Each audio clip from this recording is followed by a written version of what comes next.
एक महाराज जी वृंदावन में थे, तो वो रोज शाम को प्रवचन करते थे। तो एक दिन प्रवचन करते हुए ठाकुर जी के रूप का वर्णन कर रहे थे। बोले ठाकुर जी भांडीर वन में गैया चराने जाते हैं, पीताम्बरी पहन करके जाते हैं, मोर मुकुट पहनते हैं, कानों में ऐसे कुंडल पहनते हैं, आदि आदि सब रूप का वर्णन कर रहे थे। तो उनके सारे शिष्य बैठ करके सुन रहे थे। उन शिष्यों में सबसे पीछे बैठा था उनकी गौशाला में गायों की सेवा करने वाला ग्वारिया। और वो ग्वारिया इतना सीधा था, इतना भोला था कि सब लोग उसको प्यार से भोंदू बुलाते थे। क्या बुलाते थे? भोंदू किसको कहते हैं? जो बहुत भोला होता है उसको भोंदू कहा जाता है।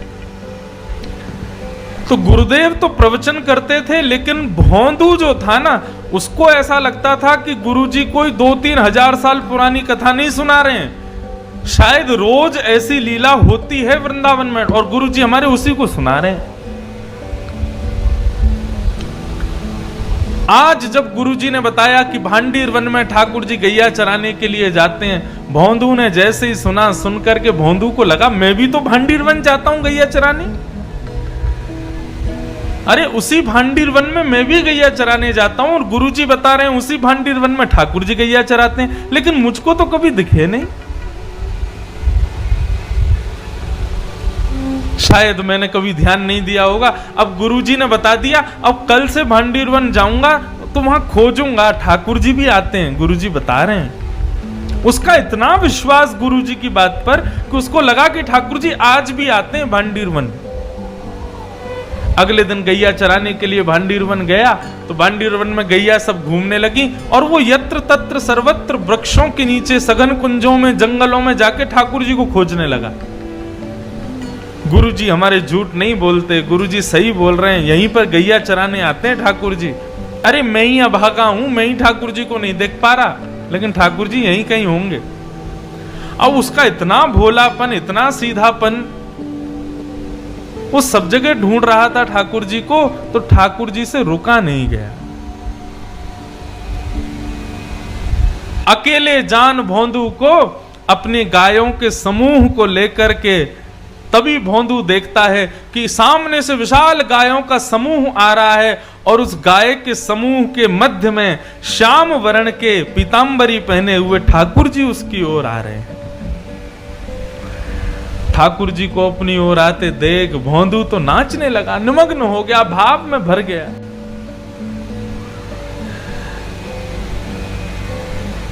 कटाक्ष नेत्र ठाकुर जी के, सुंदर कपोल, मधुर मुस्कान, घुंघराले केश, मोर मुकुट सिर पर, पीताम्बरी पहने हुए, चंदन की सुगंधी महकते हुए ठाकुर जी गैया चराते हुए आ रहे हैं। भोंदू ने जैसे ही उसको देखा निमग्न हो गया।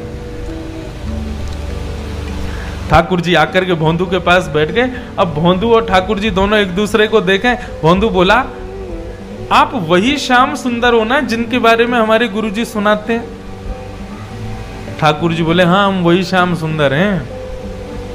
बोले, अच्छा, हमारे गुरुजी आपके रूप का वर्णन करते हैं तो लगता है आप कितने सुंदर होंगे, लेकिन आज आपको देखकर के ऐसा लग रहा है कि हमारे गुरुजी जो बताते हैं उससे लाख गुना ज्यादा सुंदर हो आप। बड़े प्यारे हो ठाकुर जी। ठाकुर जी बोले, अब केवल बात ही बनाते रहोगे, कुछ खिलाओगे पिलाओगे भी हमको? भोंदू बोला, आप मेरे यहाँ मेरे हाथ का खाओगे? बोले, हाँ हाँ हम खाएंगे, तुम खिलाओ। तो भोंदू पोटली में बांध के 2-4 रोटी ले गया था, ठाकुर जी के सामने प्रस्तुत कर दी। ठाकुर जी ने प्रेम से पाया। अब सारी रोटी भोंदू की खा गए और फिर भोंदू से बोले, और खिलाओ।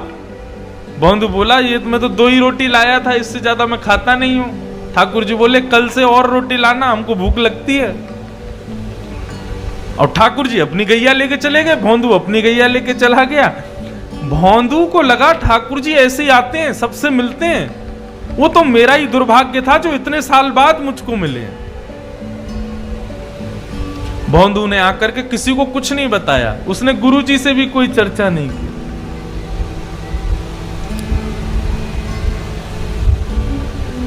दूसरे दिन जैसे ही भोंदू जाने लगा, ज्यादा रोटियां ले गया, ज्यादा सब्जियां ले गया।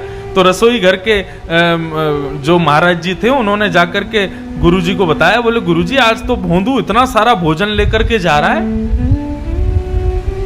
गुरुजी आए, आकर के बोले भोंदू तुम तो इतना नहीं खाते, किसके लिए लेके जा रहे हो?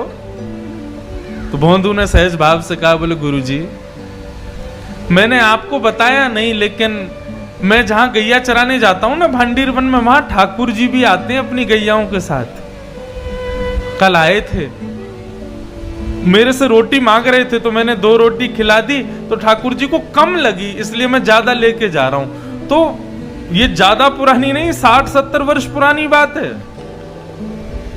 गुरुजी बोले भोंदू कौन आता है भांडीर वन में? बोले ठाकुर जी आते हैं। बोले कौन से ठाकुर जी?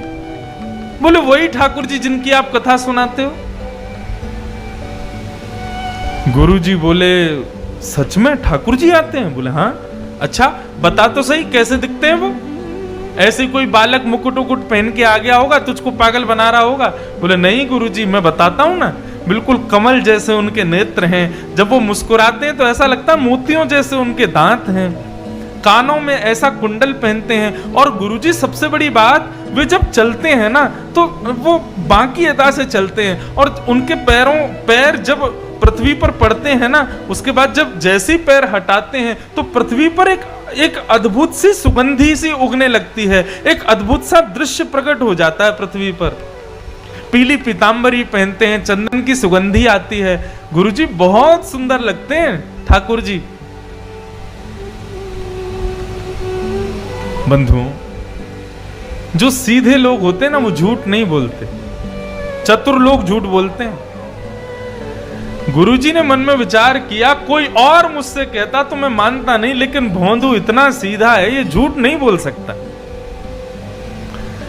भोंदू के मुख से ठाकुर जी के बारे में सुनकर के गुरुजी के नेत्र सजल हो गए, और वे कहने लगे भोंदू आज ठाकुर जी आएंगे मिलने के लिए? बोले हाँ आएंगे गुरुजी। तो बोले आज जब ठाकुर जी आए ना तो ठाकुर जी से कहना कि तुम्हारे गुरुजी ने उनको बुलाया, उनको यहां लेकर के आना, यदि आ जाएं तो। बोले अरे गुरुजी मैं लेके आऊं उनको?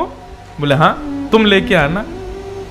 अब भोंदू को यहां भी ये लग रहा है कि गुरुकुल में इतने सारे चेले पढ़ते हैं गुरुजी के, मेरे से भी ज्यादा विद्वान चेले रहते हैं, गुरुजी किसी को भी कह सकते थे कि ठाकुर जी को ले आओ, लेकिन मुझसे ही क्यों कहा?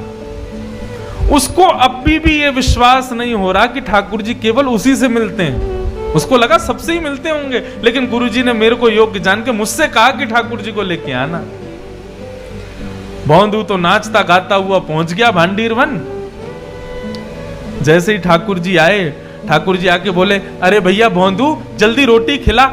अब भोंदू तो तैयारी करने लगा, पत्तल में रोटी रखने लगा, गुड़ रखने लगा, अचार रखने लगा, दही रखने लगा, और रखते रखते बोलने लगा ठाकुर जी आज एक प्रार्थना करूं? बोले हाँ बोलो। बोले हमारे गुरुजी आपसे मिलना चाहते हैं, आप हमारे साथ आज हमारे गुरुकुल चलोगे? ठाकुर जी बोले देख हम तेरे सखा हैं, तेरे मित्र हैं, तेरे गुरुजी से हमको कोई मतलब नहीं है। तुझसे मिलेंगे, तेरे संग बैठेंगे, तेरे संग खाएंगे, तेरे संग रहेंगे, लेकिन गुरुजी से नहीं मिलेंगे हम।